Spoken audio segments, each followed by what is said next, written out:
Here we go. Here we go. Here we go. Here we go. Here we go. Here we go. Here we go. Looks like we're live. Yeah. Okay. We're live. Good. Sweet. Sweet. So here we go. Another episode, another week.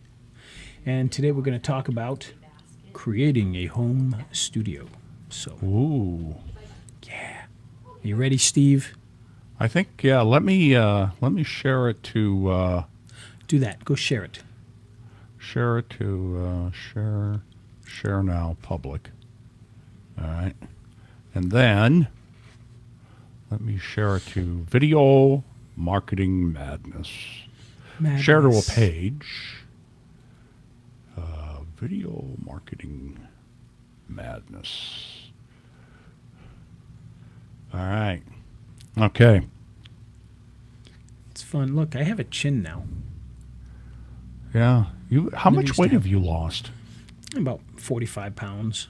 Jeez. And what did you do to lose that weight? Just get a work outside the home? Maybe I'm dying. I don't know. Quit eating tubs of lard? Could be. Drinking a lot of cranberry juice. Oh, yeah. I don't know what that does, but I just made that up. Yeah, I don't inject disinfectant, though. It keeps you from having urinary tract infections. That's what I hear. Mm-hmm. I drink it because it's nice. It tastes good. Okay. All right, folks. Here we go. Enough talking about that. Let's get into the business here. Are we ready, Steve? Let's get the countdown going. Okay, hit it, Ray. So here we go. Oh, in 5, and 4, 3, 2.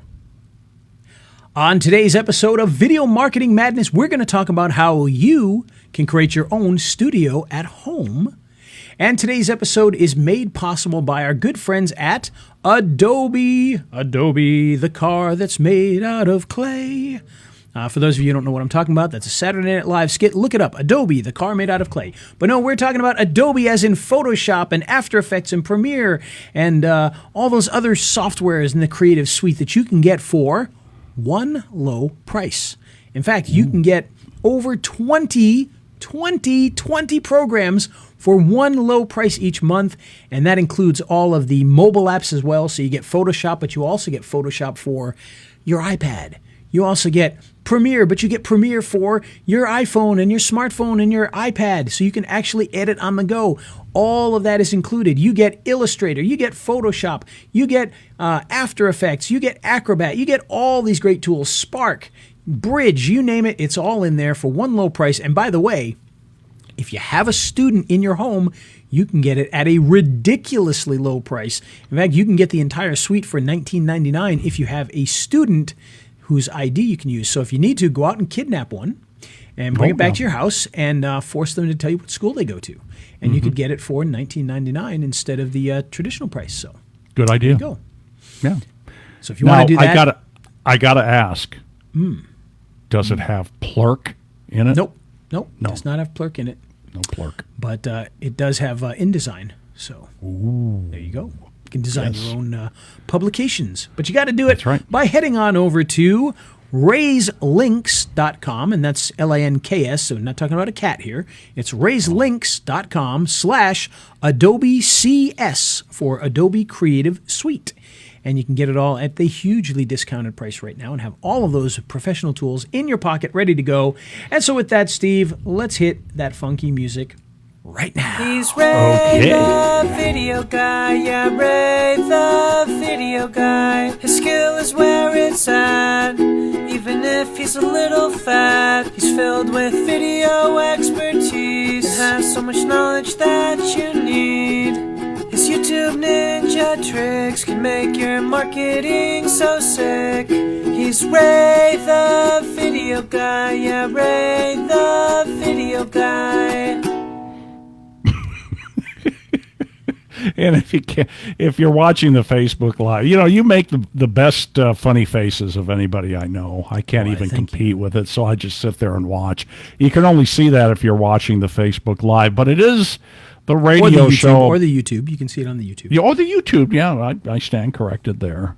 It is the radio show about video marketing madness with Ray the Video Guy, and I'm Steve Sleeper on govmm.com, where you can get social with us and check out all the podcatchers. We happen to like Apple Podcasts, where you can leave a 5-star review, say good things about us.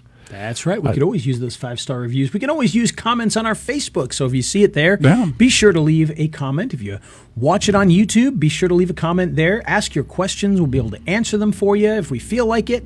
And, we'll have a lot of fun. We Enjoy answered it. And you them. can hear all the trucks going down the road here while There we're you doing the go. show. We answered a number of questions last week from Facebook. We sure did. Yeah. And today, I'm sure we'll get a lot of questions. We're going to be talking about how you can create a studio in your own office, home, whatever it is. We'll call it a home studio, but it could be Soho studio as well, like we have here. And this actually was prompted because I was on a program yesterday where I was talking about lighting for a studio and for doing live videos and whatnot. And it just reminded me, it's like, we should really do something on how to create a home studio. And both Steve and I have a home studio. His is more of a podcasting studio, but I've got an entire video studio here. And we're going to go through some of the things that you will want to have, some of the things that would be nice to have, and some of the things that you may think about getting that you probably don't need, but can make your life a little easier. Most of what we'll talk about here is hardware. We're not going to be talking much about software, although that may come into the to the play a little bit based upon what we're talking about. Because obviously, if you're going to have a studio and you're going to shoot things, you probably need to have some software that's going to go on to create graphics or what have you. So Editing. Should be a lot of fun. Should be a lot of fun. Yeah. Yes. Yeah. Yes. So right now, and if you're listening to this, we need to have a sound effect for this. In the future. In the future. Yes, exactly. You may not know what we're talking about, or maybe a vague memory, but right now we're going through that whole COVID-19 scare where everybody's locked at home, and right now home studios are bigger than ever because newscasters are reporting the news from their house. People like Conan O'Brien are doing their late night show from their house, and many of the other late night hosts are doing their shows from their house, and it just, you would think it would show everybody how you can do a really good job from home with a studio, but really what it's showing is that people have no flippin' clue what they're doing from home because much of it is hot garbage, just absolute terrible video. People doing newscasts through Skype from their house, with the kids running in the background and everything. I mean, it's madness. But there are so many things you could do to make a professional studio in your own home or in your office, and it doesn't take a whole lot of money because that's the big scare. Everybody's, oh my gosh, I got to buy these expensive cameras, and I got to buy lights, and I got to buy microphones, and I got to have all these things, and I got to get a green screen, and I got to get a sound stage and sound baffling.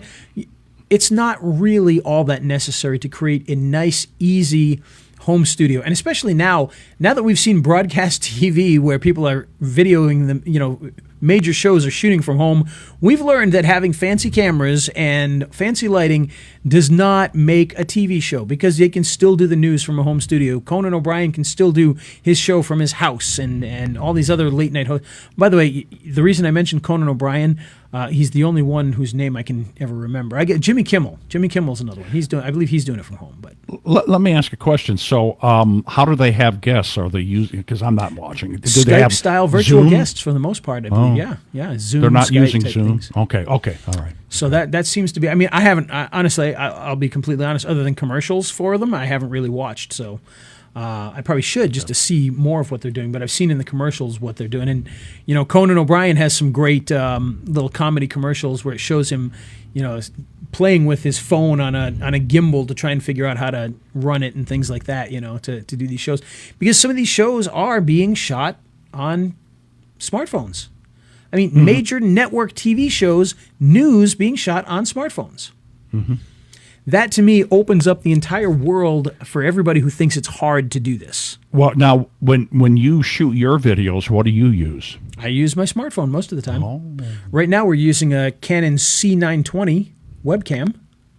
But when I'm on the green screen, I'm using my smartphone. And I'm going to tell you why, because I think that's where we need to stop. Because there's three major areas. Well, I'm going to say there's four major things that you need for the studio. One is the location, obviously. We're talking about the actual physical location, the room, the walls, the ceiling. Okay, that's one thing you have to take into consideration, and we'll talk about that in a bit. The other one is you need to have a camera. You need to have lights, and you need to have a microphone. If you have those 4 components, you can shoot something and have it look good. You just have to, well, and maybe a 5th one would be stabilization, like a tripod for your smartphone or for your camera. But I'll consider that to be part of the camera. So those are the 4 things that you need: a location, a camera, microphone, and lights. And if you have those, you can do well.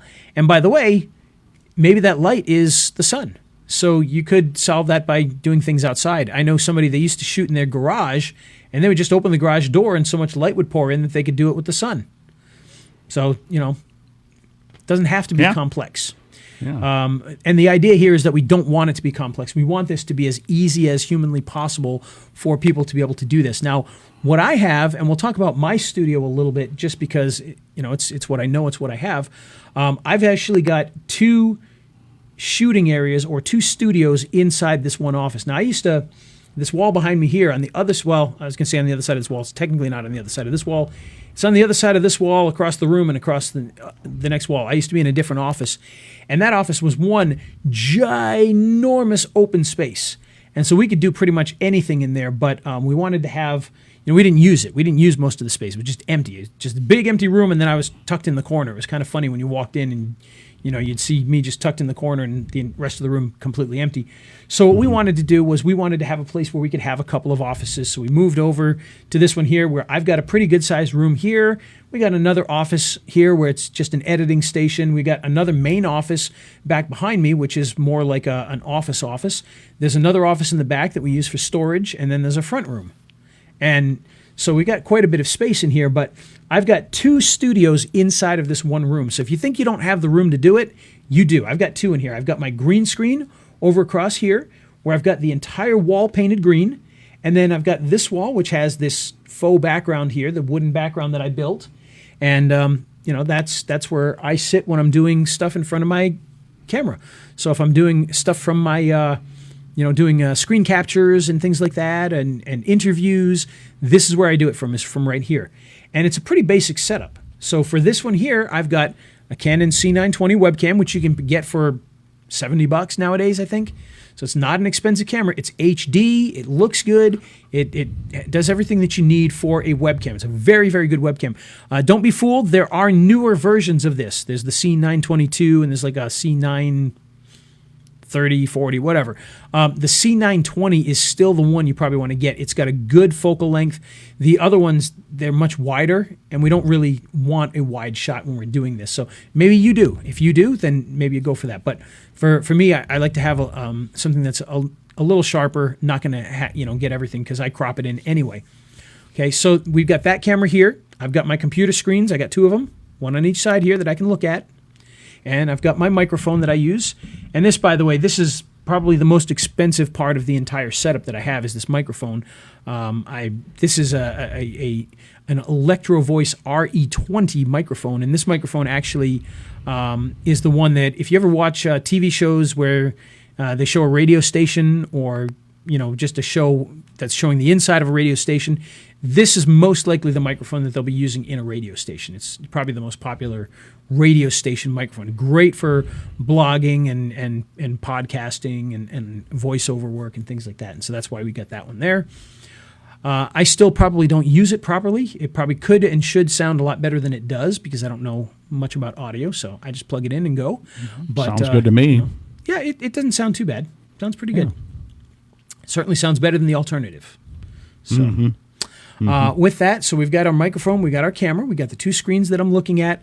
Now, in front of me here, up above my 2 screens, shooting down on me like an angel, is I've got one of those ring lights. And the ring light I purchased for the sole reason of just doing a review on it. That was the only reason I really got it, was to do a review because it was on sale, and it's fantastic. I got this thing for, I want to say it was like $80 at the time, and it's huge. It's not a little one. It's a big ring light. I could literally put it over my entire body and walk through it like a hula hoop. It's that big, and it's got rows of LEDs that go around in a circle, And the idea behind the ring light is that it shoots light from both sides and gets you your entire body versus a traditional lighting setup where you might have one light over here and one light over here. This one takes care of both of those. Now, I do actually, for certain things, I'm not using it right now because I wanted to show the difference. But when I'm shooting things where video is important, right now this is a podcast where you happen to see a video. It's not meant to be video per se. It's just allows you to see it while we're doing it. But I keep a small LED light over here, and we'll turn this on, and you'll see the difference there. Even though I'm unshaven, you can kind of see how that really makes a bit of a difference there. I also have an LED light on this side. Now the battery on this one I think is dying because this one's battery powered. It can plug in, but I have it set up as a battery, so I'll turn that on. I don't know if you'll see too much of a difference right now. Yeah, you can kind of see the difference there when I turn it off. Yeah, I can see it. Okay. Now, both of those lights are directly from our good friends at Movo. So this is the LED light that I'm talking about here from Movo. So if you don't have an LED light, you want to get a nice one, you can go to raiselinks.com/Movo. They've got a variety of different LED lights. This light over here is also a Movo light. This one's a little different. This one's smaller, very bright, and plugs in through USB. So you can run it on batteries, so it'll charge the battery through your USB port, or you can just leave it plugged in and run it off of the USB. And it's very bright and does a really, really nice job. So to recap that, we got microphone, we got camera, we got the ring light up here, which is traditionally you would have a key light and a fill light, which we'll talk about in a second. The ring light kind of takes care of that and comes from both ends. And then I got these two side lights that kind of highlight me on the side so I don't look too dark there. And that's my setup for the lighting in here, with one exception. We actually have 5 more lights that we use for this little studio setup. So we got 1, we got 2, we got 3, we got 5 more that we use. And those 5 are the ones behind me. And one of them you can kind of see up at the top here. You can see that blue line. That is a one of those strip lights that currently is blue, and it's a Philips Hue strip light, so it's controlled by my phone.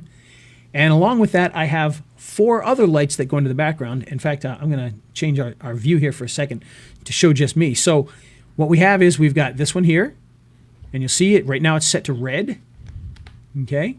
But I can actually go into this and I can change the color of it to whatever I want.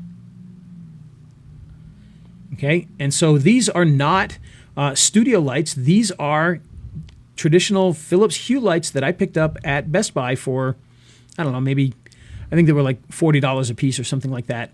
So I've got 4 of those plus the strip light. So I've got another one that is over here. Whoop. Oh, wait, no, I just turned that one off. Let's turn the other one on. And I don't know if you can see that or not. That one's at the bottom there. You can see it kind of turns blue. Blue is a tough color because red, yellow shows up really well. Blue is kind of a dim color, so you don't see it nearly as much. It's more of an accent. The red obviously is much stronger. And we've got on the other side, we've got this one, which is set to a reddish orange color. And then we've got another one, the bottom there, that's currently set to yellow. So now we got yellow, orangey red, red, blue. Okay, all in the background plus blue along the top here. And that just gives it a really nice background. And we can come in and we can change any of these. Like I said, we can change the colors of them, make them white, make them blue, make it yellow, all of that, all from right here on my phone. And so that's the 5, 6, 7, 8 lights that we use just for this studio here. Now, many of you might be thinking, oh my gosh, all those lights, what does that cost you? 8 lights just for sitting at the thing? That's a lot of lights. It's really not. I said the 2 LEDs are pretty small. I think this LED over here, the big one, is like $40. I think this one's like $20. This one was $80, so we're at $140 plus probably another $100 in these lights here. So, for $240, $250, you have all the lights that you need, which may seem expensive, and you don't necessarily have to go as crazy as I did. You could just go with the ring light for $80 and be done with it, but light is going to be your friend, and we want to add effects. And the other cool thing about with these Hue lights is not only are they controlled by your phone, but, and I won't do it right now just because it's too much of a pain, there are third-party software apps you can get for your phone, and you can make these lights change. So we could actually have these lights constantly changing color behind us, dimming, getting brighter, going yellow, blue, orange. Yeah, and we can do some fun stuff with that, changing the background all the time. And it can be really, really fun. Take some drugs, watch the show. There you go. That's exactly it. So all of that together, like I said, we're talking about $240 or somewhere around there, and then this camera up here brings it up to $300. So for $300, we got everything we need except for microphone. So I figure get a decent microphone. Like, by the way, if you haven't seen it yet, Movo actually makes a really, really nice microphone. It's very similar to the Yeti. The Yeti is a very nice microphone as well. I've got one over on the other side here as well. But this new one, I believe it's the UM700, very, very nice microphone. Works just like the Yeti does. Looks like the Yeti, kind of. A little slimmer than the Yeti, but same type of idea. And I think you can get that one right now for somewhere around $90 or so. So under $500, you've got the entire setup here. Very cool. Not too crazy. It's kind of expensive, probably overkill for most people, but you could get the ring light and a microphone for $200, have it all set up for you. Now, you've in the past also talked about getting those the fluorescent bulbs, getting the big fluorescent bulbs with daylight balanced, and just plugging those in. And that's the next thing I want to talk about is the big studio. Now, over here on the side, we've got our green screen studio. And when I do a green screen setup, I have 5 lights that I use, which is kind of weird. I'm sitting at this little desk and I've got 8, but over there I've got 5. Well, it's because we're trying to go for a different thing. These 5 back here are effect lights, so they're smaller lights that are being used to make effects. They're not necessarily there to light something up. When we're talking about the green screen studio, those lights are all for lighting things up. And so what we have is a traditional, what they call 3-point lighting system. Okay, and so what a 3-point lighting system is, you've got what's called a fill light, you've got a key light, and you've got a backlight. And what those do is they light the subject that's going to be on the screen. So the key light, which I said was over here, it can be swapped either way, by the way. It doesn't matter which side you do this on, but about 45-degree angle, pointing straight at your face. Okay, kind of hitting 3/4 of your face from over here. It's going to be, typically that's going to be a harsher light. So it's going to be bright and more of a spotlight on you. And it's going to highlight your nose and your cheeks and the side of your head and things like that. And then you have on this side what's called a fill light. Now the fill light is usually slightly less bright and usually uses a diffusion of some kind so that the light is very smooth, doesn't cast shadows, doesn't make big highlights. And so that way this side of your face is a little brighter than this side, and you get the little highlights. It just adds a little bit of dimension, makes it look a little more three-dimensional. If you were to turn off the fill light, you would almost have, at Halloween time when you hold your flashlight under your chin and make a scary face, you'd have that, but it would be kind of from the side a little more. You'd have a dark side and a light side. This fills in the dark side just a little bit so that it looks a little bit even, but still has that 3 dimensions to it. And then the last light that you would have is what's called a backlight. Now, the backlight is literally going to be behind you, and it's going to be shooting towards the side and back of your head. So if you had it, you might have it over here, and it's going to shoot down and hit the back of your head, down through your shoulders. And the idea behind that is it's going to help to separate you from whatever the background is, whether it's a green screened background or it's just a nice looking wall or whatever it is. Or maybe there is no, maybe it's just a big open room and you're standing in the middle of it, but it's going to put that separation in, because obviously, even though we are in 3 dimensions, the screen that we're looking at is not 3-dimensional, it's 2-dimensional. And so you have to kind of exaggerate those 3 dimensions to really help you stand out. And the backlight will do that by highlighting your head, highlighting your shoulders. It'll help you stand out from the background that you're on. And if you're doing a green screen, it'll also help to make it a little bit easier to screen yourself out of there, or to screen out the background so that you can lay yourself on something else. And it helps to be able to do that a little bit easier. Now, in addition to those 3 traditional lights, we also have 2 big soft lights. And those 2 big soft lights are pointed at the wall. Their job is to light the green screen wall behind me. And we want to have that as even as humanly possible. You want the green on the sides to be just as green as in the middle, the top to be as green as the bottom, the left to be as green as the right, so that it's easy to key out. And, a lot of people use sheets, or they use pop-up green screens, and those can be great. I chose to do an entire painted wall. Now, if you're going to go the painted wall route, there are some advantages to that. One, you don't have to have anything there. You get to use the entire room. If you're going to use a sheet, or if you're going to use some sort of drop down or some sort of pop-up, it's going to take up space out of that room, obviously, because, for instance, in the other room, which was that huge room, I didn't need to paint a wall because I had more room than I could use. So my green screen was on 2 giant poles. So we lost literally about 2 feet away from the wall. So that room was 2 feet less that we could use because the screen was about 2 feet away from the wall, just because the stands that it holds on take up some space. With a painted wall, you don't have to worry about that. You can use the entire room. Paint is, if you use the right paint, is going to spread the light a lot more evenly automatically than a sheet would or one of the pop-ups would. There are some pop-ups that are pretty good. There's ones that are made of a shiny material. Those can be difficult. That's what I have. I have one pops up, but it's made of almost like a nylon, like a tent. And the problem with that is when you shine lights on it, if it has any creases, those creases tend to really shine bright and have dark spots. There is another kind of pop-up green screen that's made with like a thin green felt, and that's actually pretty good as well. That can get crinkly and cause some issues, but not nearly as bad as the shiny ones. So if you can get the felt one, I think the felt one's a little bit better. A sheet can be pretty good. Those can be a little bit shiny sometimes, so you have to be careful with that. If you get a professional drop-down one that pulls down almost like the maps the teachers used to have at school, where they'd pull them down like a blind on a window, you can get that kind, and that can be pretty good. But if you paint the wall, you can get a really good paint on there. Now, when you go to paint a wall, just so you understand, spend the money for actual green screen paint, chroma key paint. You can get it at places like Adorama. It's going to cost you like $50 for a gallon of it. Okay, it's well worth doing, and I'll tell you why. When you paint with that versus, let's say you went to Home Depot, there's actually a paint available at Home Depot. It's called like Green Apple or something like that. I can't remember the name of it. I think it's called Green Apple.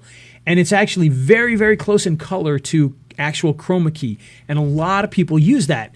And you make sure that you get the flat paint so that it's not extra shiny. So you don't want satin, you don't want semi-gloss, you want the flat. But even with the flat paint, it's still a lot more shiny and reflective than the chroma key paint. So if you were to take a wall, color it in chroma key paint, and take a wall and cover it in flat crabapple paint or green apple paint, and you shine the lights on it, the green apple one would still tend to make a spotlight on there, whereas the chroma key, it will spread it out a lot more evenly. You still have to light things really well either way, but you're going to get it's going to be much easier to do on actual chroma key paint. I'm not sure what they do different with it, but it's something that allows the light to diffuse across it a lot easier. And there's been plenty of tests showing the differences between the two, because there's a lot of do-it-yourself studios where they say get that green apple paint, and there have been people that have tested the two. And, in a pinch, the green apple paint will work. You can do it, and you're going to get it a little bit cheaper, but the chroma key paint will actually be a big improvement over that. So once you do that, I've got 2 giant lights that shine just on the wall, and they have the big soft box around them, and they shoot the light everywhere. In reality, even though this is a small studio, I probably should get either 2 more lights to put on the side, or one that I can put on the ceiling that shoots down to make that even more even. Just because there's still, with the way that we do it, those 2 lights still kind of come together, and it tends to be a little darker in the center where those lights are just kind of, starting to fade out on each side and coming together. So we want it to be a little more even. So a 3rd light, either one that's up and shoots down like this would help, or maybe just 2 more on each side that, shoot slightly differently, I think could make a difference. So I probably will do that at some point. But to be perfectly honest with you, most of the time when I shoot on my green screen now with that lighting setup, I don't have to do anything really. I drag the chroma key filter on there, and just boom, it's done. And it's very, very clean. Like, it surprises me how clean I can get a nice green screen nowadays compared to the old days. Even in the other room when I was shooting on the big background, that tended to be a lot of work to make sure it looked really good. This, I don't put any work into it, and boom, it's done. So again, there we got the 3-point lighting. We got the 2 lights shooting the background. Probably should be an extra one. Now, again, we want to talk a little bit about price on this, because for that particular setup, I've got 2 lighting kits that I'm using for that. One that I picked up probably 20 years ago. And 20 years ago, I got it for like $150. And it came with 3 lights and the light stands for them and a giant case that it goes in that rolls. So it's a big, like almost like an army case. You know, it comes in and it holds your poles, it holds your lights, it holds all the accessories to them all in one box, and you can roll it around. So that all came for like $150. And I've been using those for 20 years. When I first got them, they came with just regular incandescent bulbs. So regular screw-in light bulbs. They were just big, but they were regular screw-in light bulbs. Nowadays, I've actually replaced some of that. So what I have now is I've got one of these, the Big Brother version of this one. So actually, you know, I think I said this one was $40. That one was $40, I think. I think this one's only like $30. So I just saved you $10 there. But I've got this one's Big Brother as the key light over there because it's a very, very bright light. When you turn that thing on, that LED light, and you turn it up, that can be very, very bright. And it's actually much brighter than some of my gigantic bulbs that I have in the setup too. Because Steve alluded to this, my fill light, now in the old days, your key light might be a big incandescent bulb like that, and your fill light might be the exact same bulb, but then you would put a diffuser over it to diffuse the lighting and make it a little softer. Well, what I have is I've got the LED light that I use as a key light, and then I've got a fluorescent bulb, but you know, it's the curlicue kind that you put in your lamps at home, except imagine if it was this big instead of this big. You know, it's gigantic, but it's just a curlicue fluorescent bulb. But the ones that I get are daylight balanced for photography. So they're about $30 or $40 each bulb, but they'll last forever unless you drop them because they're very, very fragile. So be careful. But they are very, very, they're strong. They are, unlike most fluorescent lights, they're very solid and even lighting, because if you ever use fluorescent lights to shoot with a camera, so if we were to turn everything off here, turn on the overhead fluorescent lights, and then shoot the camera at the wall for a few seconds and then play it back, what you would notice is with traditional fluorescent bulbs, you're going to see that it actually flickers a lot. It gets brighter, it gets darker, like very, very quickly, so that the human eye tends to fix that. So you don't really see the flickering very often because the human eye, the brain tries to put it and say, oh, that's just a solid light, a solid color. But in reality, if you go frame by frame in your video, you'll see it go brighter, darker, brighter, darker. And not only that, but you'll also see, if you were to shoot a white wall with that fluorescent bulb, not only would it get brighter, darker, brighter, darker, it would also change colors. The white wall would be blue, then it would be yellow, then it would be bluish green, then it would be yellow again, then it would be orange.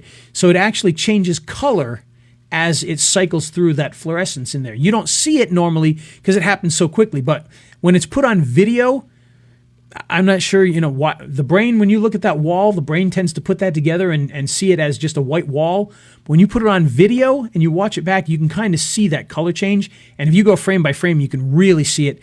And it also gives people a very washed out look. So when you get one of those curlicue bulbs, those are actually daylight balanced, so 5600 or 5200 Kelvin, for those of you that are scientists. And that's a very blue light. The sun outside, the light that the sun puts off is a very blue light, whereas old light bulbs that you'd screw in are actually yellowy orange light, 3200 Kelvin. And so when you've got a mix of those, you can have some real troubles, real, you know, weird looking video. So what I decided to do was go with daylight balance for everything. So my LED light here, that's daylight balanced. This one is also daylight balanced. This ring light is daylight balanced, which, by the way, this ring light, you can adjust the color. So you can make it more orange, more blue, you know, up to you how you want to set it. I've got it set to 5600, so it's a daylight balanced light. And the reason that I did that is in my old office, I had a big window on the side, and I would shoot sometimes during the day. I would shoot sometimes during the night. If I shot during the day, I'd have all the sunlight coming in while I'm using the regular light bulbs, and these lights are orange. That blue light is coming in, comes together, and you start to see like it really messes with the cameras, and it can look really bad. So what I decided to do was, okay, I'm going to get all daylight balanced lights. And so the LEDs are daylight balanced, the ring light's daylight balanced. The big curlicue is a photography fluorescent bulb that's daylight balanced. The LED there is daylight balanced, and the backlight which is a smaller bulb, is actually daylight balanced as well for photography. And that one, the small one, I believe is actually an LED. I can't remember. I believe that one's an LED. It looks like a regular bulb, but it's an LED array inside there. But those are also daylight balanced. And that way, in here, I've got a window over here, but I've got a big black drape on it, so you don't know if it's midnight or noon out there, because it blocks out all the light. But when we do have light that comes in, it allows you to use all of it together and still get a pretty good picture, and that's why I go with that. But 3-point lighting, lights in the background, and then, of course, we've got the camera. What do I use? Well, I use my iPhone. Right here. This is the phone that I use for shooting my green screen videos. Now, why in the world would I use an iPhone when right over here we got a big closet filled with very expensive cameras that we could use instead? So, Steve, do you know why I use my iPhone? Well, you don't need a cameraman. You can actually see how you're framed. Yeah, there's two reasons that I use my iPhone. One, I don't need a cameraman. It's going to autofocus perfectly for me. And two, it's much easier to transmit what you're shooting. So I can wirelessly send the video to my computer afterwards in less time than a camera would normally take to transfer it. Although nowadays you just stick your card in or whatever. But point being is I can instantaneously wirelessly send the footage here. And not only that, but right next to that camera in the studio, I've got I don't know what size it is, probably a 40-inch flat screen TV with an Apple TV attached to it. And so when I'm shooting, I wirelessly stream what I'm doing onto the Apple TV so I can see my framing while I'm shooting it right there on a gigantic screen. And, I wouldn't, you could rig it all up to do that with another camera and all that, but it would be a big fat pain in the neck. So for me, and by the way, this is a more advanced setup. You don't need to do this. If the only thing you've got is your iPhone, use the selfie side. That way you can see, I can look at my screen and see exactly what I'm doing if I'm shooting with the selfie side. And most of the time, that's what I used to do until I decided, I got an Apple TV here. I got a big screen TV here. I'm just going to put the TV there and plug the Apple TV in and see what I'm doing. But when I didn't have that, I used to use the selfie side. And the selfie side is a 4K, it's a 1080p camera. I don't need any more than that, so why not do that? So use your smartphone.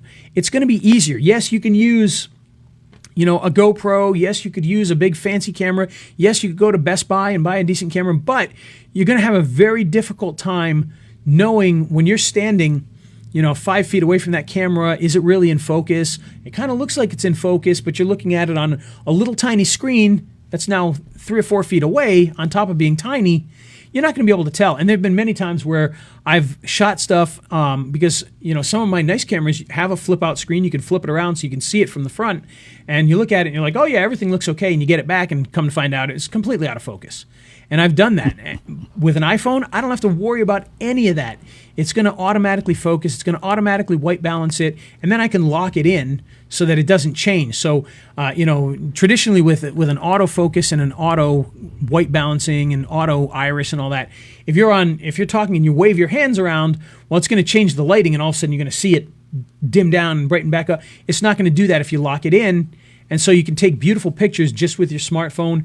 It can fit in your pocket. You can use it anywhere, and boom, you can just transfer it to your computer and do editing. So, well, all the cameras are digital now. Now I realize that the smartphones, the iPhone has a rather small aperture, but you've got darn good lighting, so the iPhone works just fine.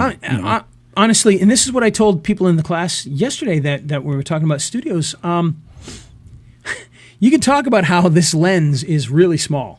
Because technically those 3 lenses there are pretty darn small lenses, right? Compared to a big camera with a giant lens. So clearly you're going to have an advantage with a big fancy camera, under normal circumstances. However, your iPhone is better than what a professional camera would have been 10, 15 years ago. Mm-hmm. And 20 years ago, forget it. Not even in the same league. So you're talking about, imagine that you've got right here something that is better than $100,000 camera was, 20 years ago, because it would have been SD, first of all. It wouldn't have been 4K. It wouldn't have been 1080p. It would have been standard definition. And, it would have had higher lines of resolution, but you'd still be lowering it down to SD standards. This, you don't have to worry about that. This is going to give you a better picture than a professional camera would have 20, even 15 years ago. So don't be afraid to use that. It's very powerful. By the way, I've started when I shoot clients. Now, I'm not talking about, we're not shooting TV commercials and fancy. When I go out and shoot interviews with clients, I just bring my iPhone now. Mm-hmm. Yeah. If we're going to do something fancy, we'll, big setups, we'll get big cameras out there. But for the most part, why wouldn't I?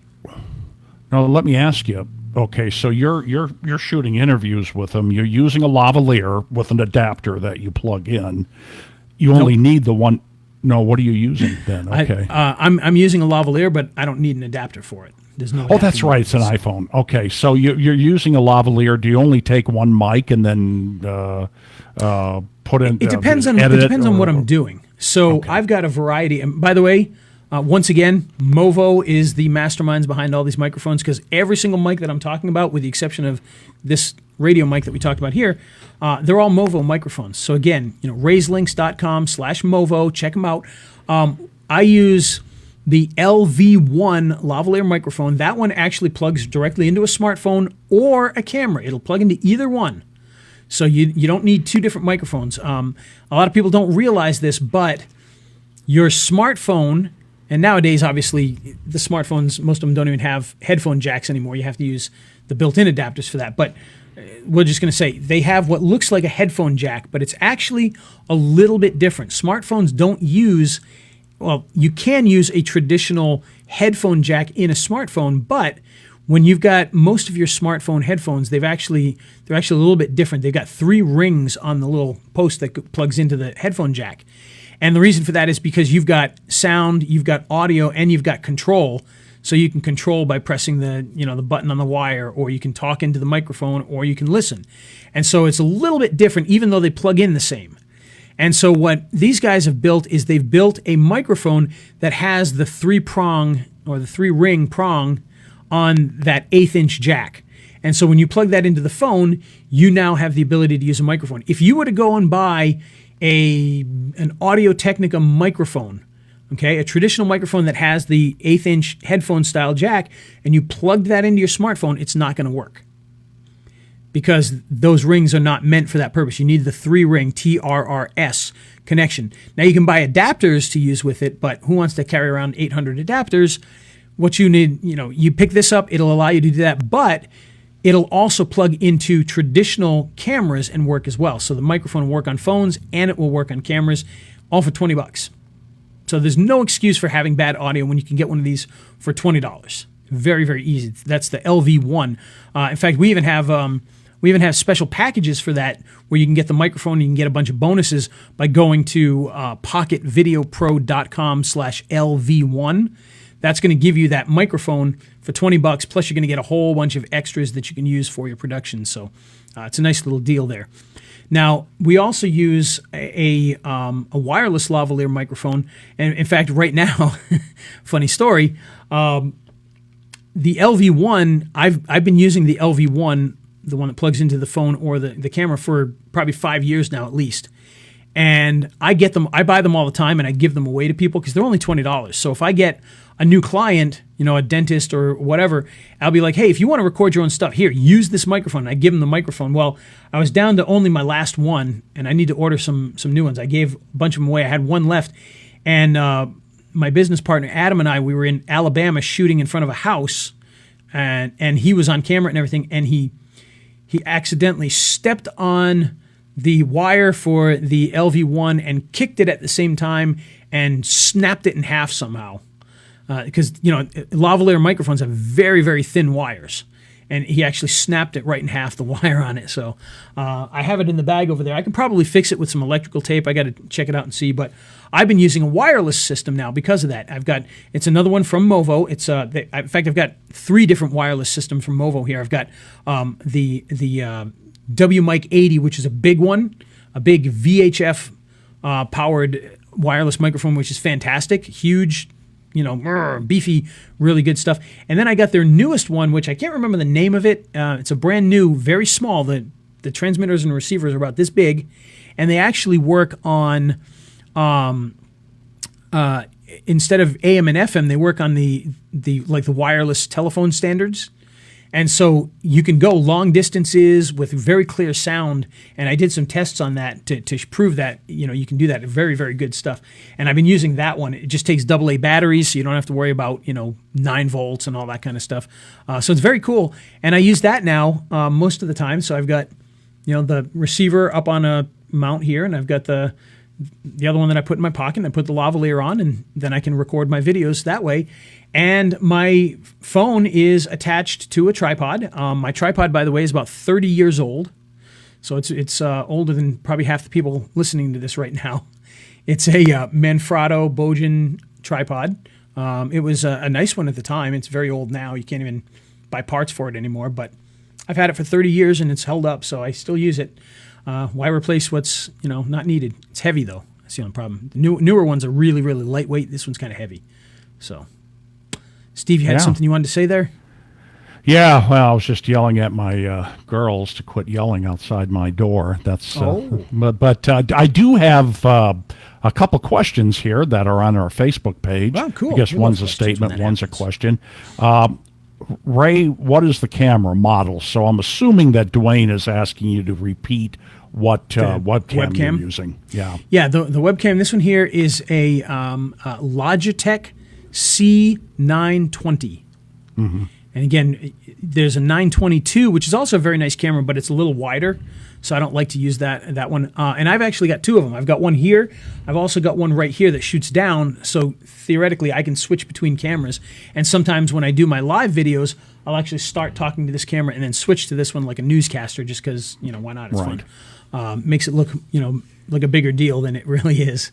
But yeah, you can do that. You can plug two cameras into your computer and do that.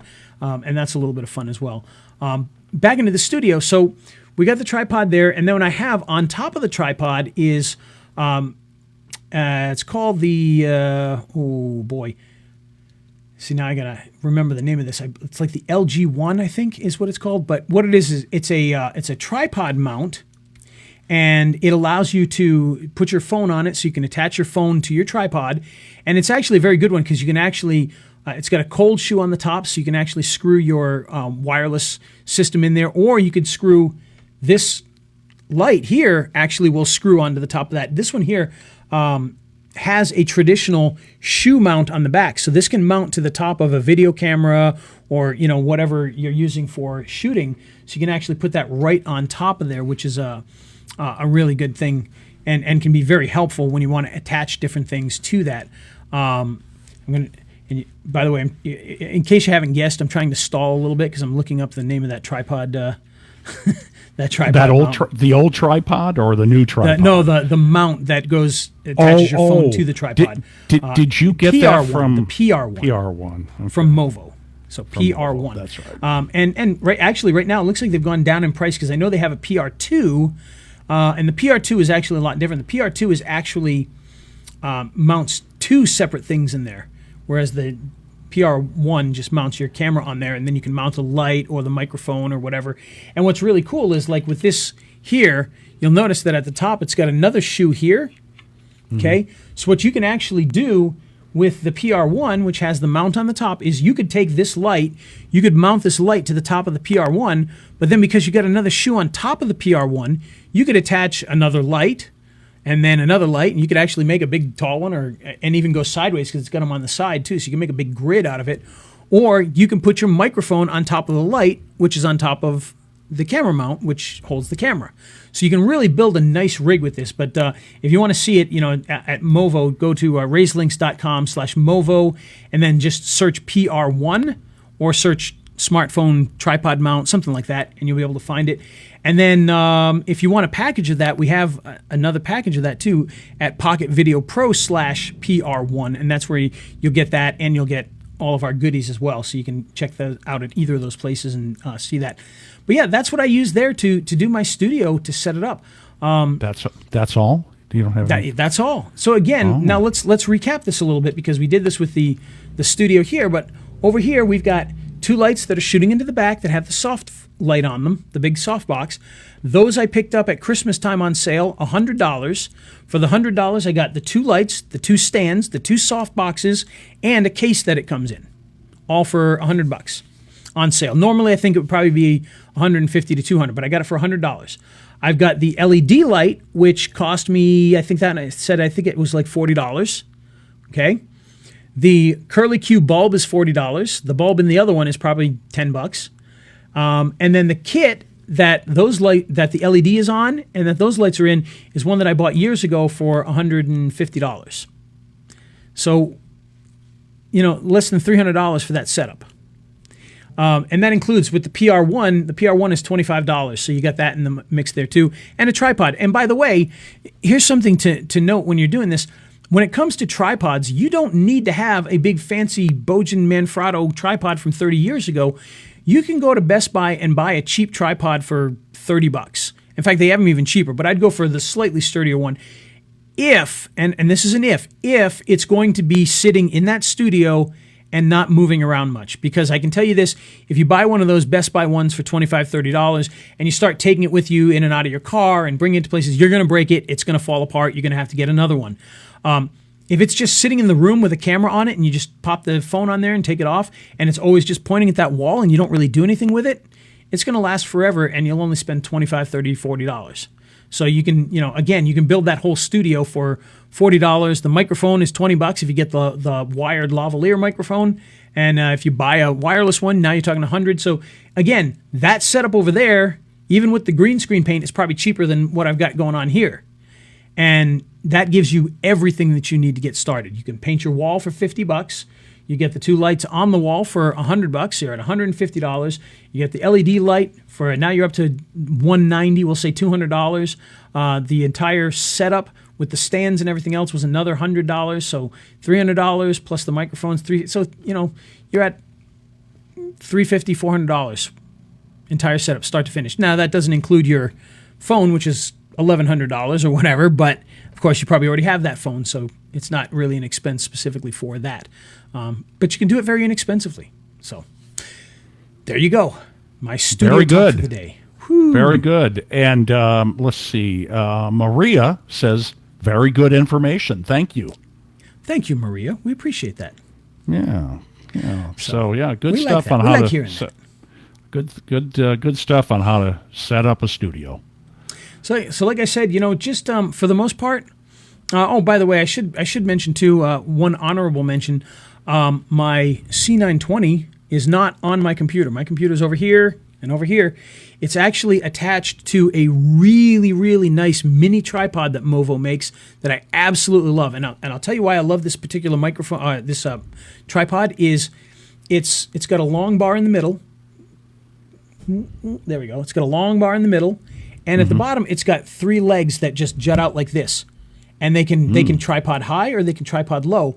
But I can put them right here in between my 2 monitors, this little tripod, and put my microphone on it without it getting in the way. I used to actually have one of those, the tripods I was just talking about from getting from Best Buy for like $20, the really cheap ones. It was a smaller one, but it was a traditional tripod. So the base of it, the feet still stuck out like this big. And I used to try to cram it on my desk there. With this thing here, it fits right there. It's tall, it's thin. It'll hold my webcam. I can move the webcam around. It's on 3, telescoping feet that can be pushed higher so that it's not taking up space. And the whole thing on desk takes about this much desk space. Ooh. And it's beautiful. And I can adjust the size. Nice. I can make it higher. I can make it lower. I could even have the camera way down here and shooting up if I wanted to, because the middle bar can actually be removed. And so you can just put the camera on the tripod part. So very, very good stuff. And it's a very sturdy one, too. It's not a cheaply made one. It's a very sturdy metal, I don't know if you can hear that, but it's a very sturdy little tripod that Movo makes. So not a traditional tripod, a little different, but it's technically a tripod. It's got 3 feet on the bottom, so it's a tripod. Love it. Love it, love it, love it. Think it's fantastic. And if you're doing webinars, now mine's sitting on my computer and my lights are just cobbled together, but this is supposed to be an audio podcast, so I figure as long as you can see me, we're fine. But Ray does a lot of webinars, and not having that screen right in front of him, the computer screen, that is going to help with the lighting quite a bit. It's going to make you look better. Well, and the other, so to speak, for the way you look, as good as I can look, yes. Yeah. But to address that a little bit, normally there'd be nothing wrong with having a camera on top of my computer here and working and talking. But the problem that I have is I've got a screen over here, I've got a screen over here, and so it's tough to do that. But if I'm looking at the nice camera there, then I can do my work, and it's a lot easier to manage as far as I'm concerned. Plus, I can control it more. If you've got it on most of the time, if you've got it on your computer up here, how do you control the camera itself? Well, you have to adjust the monitor. So you actually twist the monitor left and right to get it into the right spot that you want it in, and then you have to tilt the monitor to get it. With this, I can move the camera a lot more and have a lot more control, and I can have my screen where I want it, not where the camera is the best fit for it. So, and by the way, if you don't have a tripod like this, one of the advantages of of a camera like the C920 is it actually will clip onto the top of your computer. And so when you clip it on there, you still have control of the camera itself, where you can move it. You can physically slide it across the top of your monitor to put it on the left, middle, right, wherever, and then you can adjust the actual camera in all sorts of different directions. So if you're going to have one screen, you can still use that in my case here with I'm using the Apple iMac, which has the camera built into the screen. Well, the only way to adjust that is to adjust the entire screen, and nobody wants to have to do that. So there you go. And Troy says he just shared the live stream to the live event marketers group. Yes, he did, and he's probably gonna text me afterwards and ask me why I didn't do that myself at the beginning, because I totally forgot. Oh, because he does. It's a new group that he created for live streams, and he keeps telling me, he's like, "You didn't stream your stuff live today on mine." I'm like, "Dang it," because I always forget to do it. Because I get stuck in my ways. I forget to do it. But yeah, that's something that we want to start doing, is anytime we go live, whether it's this show or the other ones, to stream it to his live event. Well, you know what? I'll ask to join the group, and then when I share it to my profile in the Video Marketing Madness page, I can share it out there. And by the way, to talk about, we spent all this time with the studios. Let's talk a little bit about, the actual live streaming part of this. If Steve and I were doing things properly, all right, let me change it. If I was doing things properly, what we would be doing is not just jumping in and going live. We would be setting it up beforehand as an event, and we need to start doing that. I've started doing that with some of my other stuff. We got to start doing that. Problem is, Steve and I are usually either early or late, or, we don't like to be on a hard schedule, because theoretically, this show, if you're watching this on Facebook, that's not the show. The show is the recording that we make. It's a podcast. We just happen to do it live where people can watch us doing it, kind of like Howard Stern doing his show on TV as well. And think about it too, just very briefly, because this is not your point, but before COVID, how many times did you say I'm stuck in a meeting off-site? So we may do it at 3 o'clock, or we may do it on Thursday to get it done. So that can happen. But were we doing this right, we can actually set it up beforehand and have it. We're going to go live at 2 o'clock. And by the way, we can, inside of Facebook now, you can designate to automatically put that out to different groups and pages, all from in there. And so you can set it all up beforehand. And the great thing about that is the day before or the morning before, they're going to see on there, hey, they're going live at 2 o'clock in all of those groups and pages. They're going to see that. And so when it goes live, boom, you're live in all of those places automatically. So that's why we do need to start doing that. It's actually a little bit more work on our part as far as the live streaming, because you can't just connect directly to Facebook. You actually have to create an event and put in the stream keys and all that other stuff. But probably well worth it, I would think. I would think it's well worth it. Oh, yeah. No, we will start doing that to make sure, and we'll just have to make sure we're always here on Tuesdays, on Fridays at 2 o'clock. Not Tuesdays, 2 o'clock. No, not Tuesday. No. And we do that with a lot more, because I'm starting to do a lot more fixed time things. Monday we just started a free Photoshop class where we're teaching people how to use Photoshop. So every Monday at 1 o'clock we do a Photoshop lesson. And then on Wednesdays, we're doing a small business lesson every Monday at 1 o'clock marketing, where we're talking about things you can do while you're stuck at home during this COVID. If you can't be at work doing if you're a plumber and you can't be at work doing plumbing, at least you could spend some time doing marketing so that when you can get back to plumbing, you got all this stuff done properly. So we do that on Mondays at 1 o'clock, on Wednesdays at 1 o'clock. We do this Fridays at 2 o'clock. So literally 3 days out of the week, I've got a set time that I'm doing things now, so I've got to work everything else around that as it goes on. Because despite the rumors, despite the COVID lockdown, quote unquote, people still want my time all the time. So, oh, that's good. Yeah. You're a very important man. Exactly. I'm very important. You're a legend in your own mind. Speaking of important, we're actually over time by 6 minutes, and I actually have a meeting that was going to start 6 minutes ago. So... It's okay. It's just with my guys. It's with my guys anyway. So my guys, they're not listening. Talking anyway, so about Ray's guys. That's right, my guys. Okay. So with that said, we'll draw this episode to a close. We hope that you enjoyed what we talked about with studios. Get out there, check out some of the equipment. Again, you can get a lot of the stuff we talked about right over at raislinks.com/Movo. And you'll be able to find microphones, you'll find lenses, you'll find mini tripods, you'll find wireless microphones, you'll find the lights that you need, you'll find everything that you'd want there to help build your studio. And like I said, don't be afraid of those. They look like little LED boxes. Those things are brighter than my gigantic bulbs, so don't be afraid to use that as your fill light and your key light, because whoo doggy, they're powerful. And my giant fluorescent bulb is probably going to be replaced by another one of those LEDs at some point in time. So, we doggy LMA. But yeah, with that, be sure to check that out. And for Steve Sleeper, I'm Ray the Video Guy saying this episode was made possible by our good friends at Adobe. So if you're looking to design graphics, if you're looking to edit videos, if you're looking to make animated special effects, design a logo, maybe you need to make a nice PDF document that people can sign, well, you need to go no further than Adobe CS, Creative Suite. You're going to get all the tools that you need, like Photoshop and Illustrator, After Effects, Premiere, Acrobat, InDesign, the mobile versions of Photoshop, the mobile version of Premiere. You're going to get, you're going to get storage for your products. You can actually store them online, so you can work on them.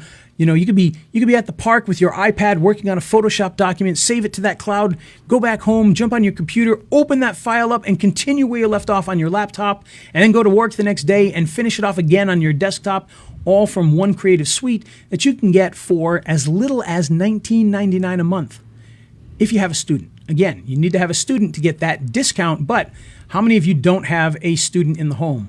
How many of you, or if you're a teacher, you don't have to be a student, you can be a teacher. If you work for a school, you can get that discount. If you got I hope Adobe's not listening right now. If you got a grandchild, if you can get their, student ID or whatever, you can put that in there and you can get the discount there as well. And for $19.99, you'll have all of those 20-plus programs.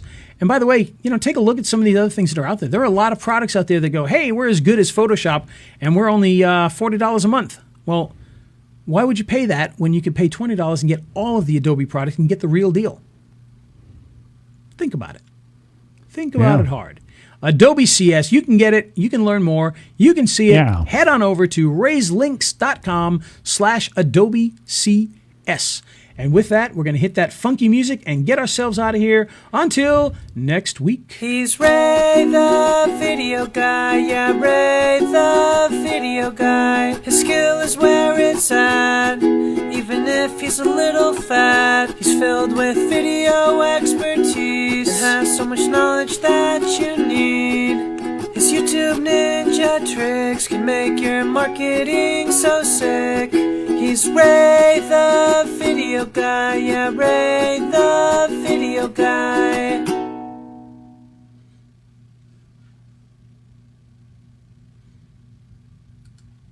All right, we're free. All righty. Better go get on my other meeting. All righty. Whoa, I can't hear you anymore. Oh, you can't? You're completely I'm not silent. muted. How about now? Wonder why. I can see that your audio is coming through, but I can't hear you anymore. I must have muted something. Oh, well. Oh, well. Who cares? Oh, I did. Yep, audio's turned off. That's why. Oh, okay. There we go. I don't know That'll why. I don't do know it. why. That's weird. But all right. We'll see you. Talk to you later. Yep. Okay, bye. Bye.